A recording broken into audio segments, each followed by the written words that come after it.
कृष्ण गोविंद हरे मुरारी, हे नाथ नारायण वासुदेव। प्रेम से बोलिए कृष्ण भगवान की जय, विष्णु भगवान की जय। नमस्कार दोस्तों, राधे राधे। प्रेम से बोलिए विष्णु भगवान की जय। आज हम माघ मास महात्म अध्याय 2 की कथा सुनेंगे। उससे पहले माघ मास में सुनी जाने वाली बहुत ही रोचक कथा सुनते हैं। कैसे हुआ श्री कृष्ण का नाम कान्हा। एक दिन वासुदेव जी के कहने पर कुल पुरोहित गर्गाचार्य गोकुल पधारे। नंद यशोदा ने उनके आदर सत्कार किया और वासुदेव देवकी का हाल लिया। जब आने का कारण पूछा तो गर्गाचार्य ने बतलाया, पास के गांव में बालक ने जन्म लिया है, नामकरण के लिए मैं वहां जा रहा हूं। बस रास्ते में तुम्हारा घर पड़ता था तो सो मिलने आ गया। यह सुनकर नंद यशोदा ने अनुरोध किया कि बाबा, हमारे यहाँ भी 2 बालकों ने जन्म लिया है, उनका भी नामकरण कर दो। गर्गाचार्य ने मना किया कि मैं तुम्हें हर काम जोर शोर के करने की आदत है, कंस को पता चला तो मेरा जीना मुहाल कर देगा। नंद बाबा कहने लगे, हे भगवान, गौशाला में चुपचाप नामकरण कर दीजिए, हम किसी को नहीं बताएंगे। गर्गाचार्य तैयार हो गए। जब रोहिणी ने सुना कुल पुरोहित आए हैं, गुणगान बखानने लगी। यशोदा बोली, गर्ग इतने बड़े पुरोहित हैं तो ऐसा करो, अपने बच्चों को हम बदल लेते हैं, तुम मेरे लल्ला को और मैं तुम्हारे पुत्र को ले जाऊंगी। देखते हो तो कैसे तुम्हारे लल्ला कुल पुरोहित की सच्चाई को जान पाते हैं। माताएं परीक्षा पर उतर आए। बच्चे का बदल गौशाला में पहुंचे। यशोदा के हाथ से बच्चे को देख गर्गाचार्य कहने लगे, ये रोहिणी का पुत्र है, इसके लिए एक नाम रोहने होगा। अपने गुणों से सबको आनंदित करेगा तो एक नाम राम होगा, और बल में इसके समान कोई ना होगा तो एक नाम बल भी होगा, मगर सबसे ज्यादा लिया जाने वाला नाम बलराम होगा। यह किसी में कोई भेद ना करेगा, सबको अपनी तरफ आकर्षित करेगा तो एक नाम सकर्षण होगा।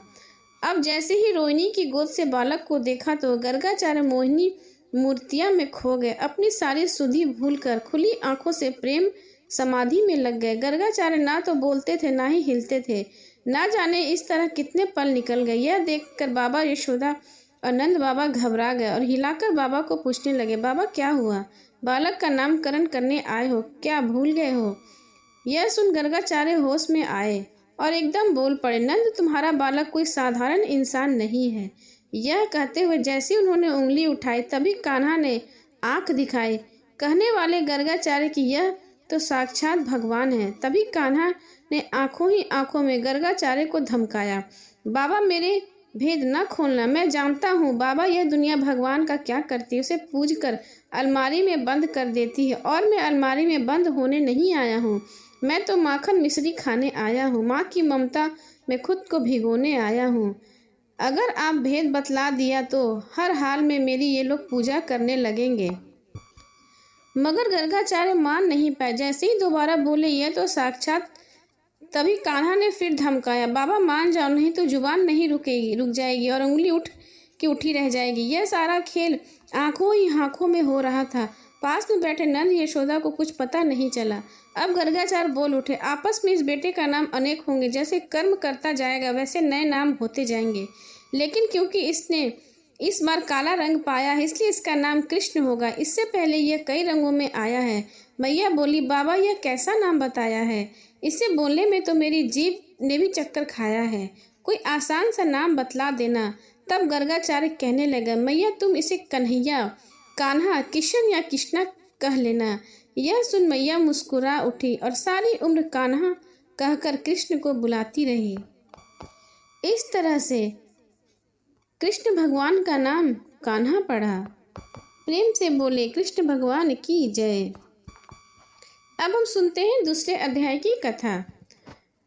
तब राजा दिलीप कहने लगे, महाराज यह पर्वत कितना ऊंचा और कितना लंबा है और कितना चौड़ा है।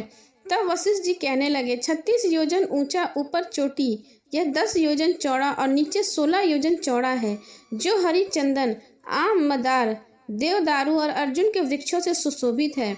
दुर्भिक्ष से दुखी होकर इस सुंदर पर्वत को और फल फूलों से परिपूर्ण देखकर भृगु वहीं रहने लगे और वहां कर कंदराओं, वनों और उपवनों में बहुत दिनों तक तप करते रहे। इस प्रकार जब भृगु ऋषि वहां पर अपने आश्रम में रह रहे तो एक विद्याधर अपनी पत्नी सहित वहां उतरा और अत्यंत दुखी थे।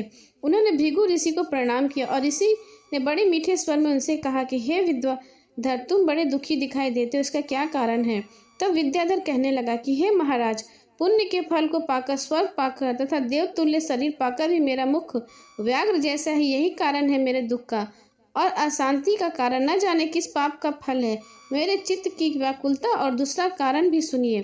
यह मेरी पत्नी अति रूपवती, मीठा वचन बोलने वाली, नाचने और गाने की कला में अति प्रवीण, शुद्ध चित्त वाली, सातों सुरों वाली है, बीना को बजाने वाली, जिसने अपने कंठ से गाकर नारद जी को प्रसन्न किया, नाना स्वरों के बाद भी बीना बजाकर कुबेर को प्रसन्न किया, अनेक प्रकार के नाच ताल से शिव महाराज भी अति प्रसन्न और रोमांचित हुए।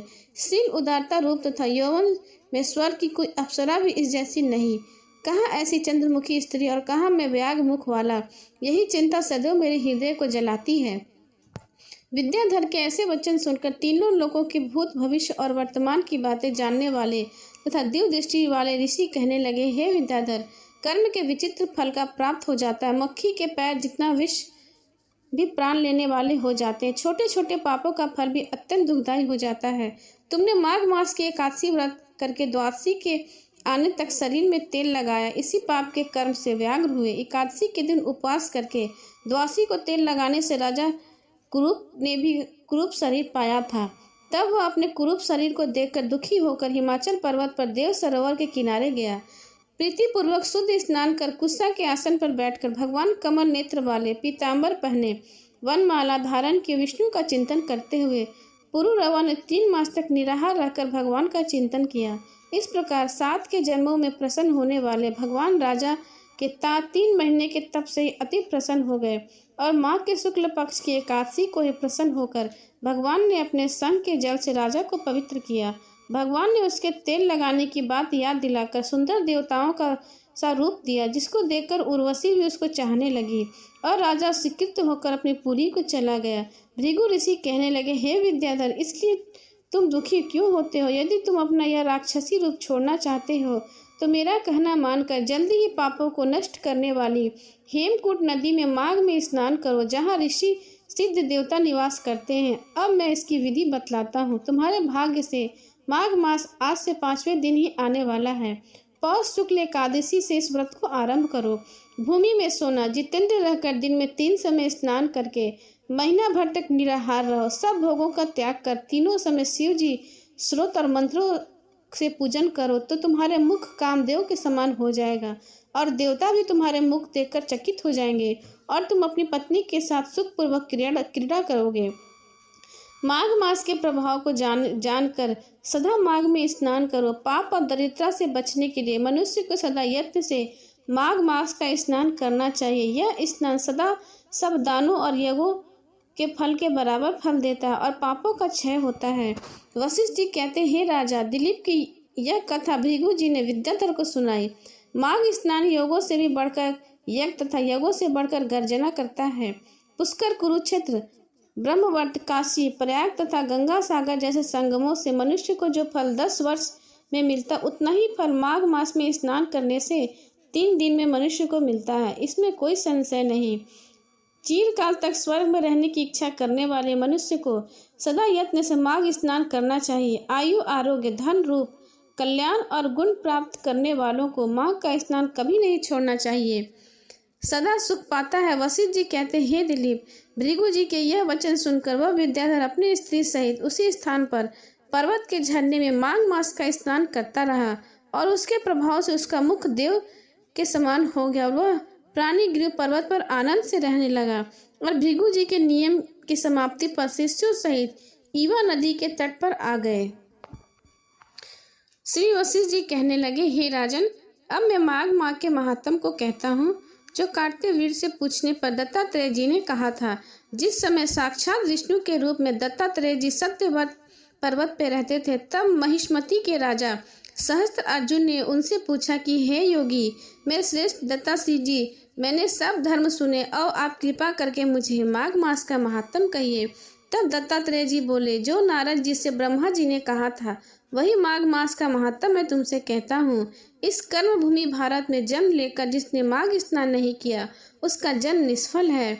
माघ मास महत्तम भगवान की प्रसन्नता, पापों का नाश और स्वर्ग की प्राप्ति के लिए माघ स्नान अवश्य करना चाहिए। यदि पुष्ट शुद्ध शरीर माघ स्नान के बिना ही रह जाए तो इसका रक्षा करने से क्या लाभ। जल में बुलबुले के समान, मक्खी जैसे तुच्छ जंतु के समान यह शरीर माघ स्नान के बिना मरण के समान है।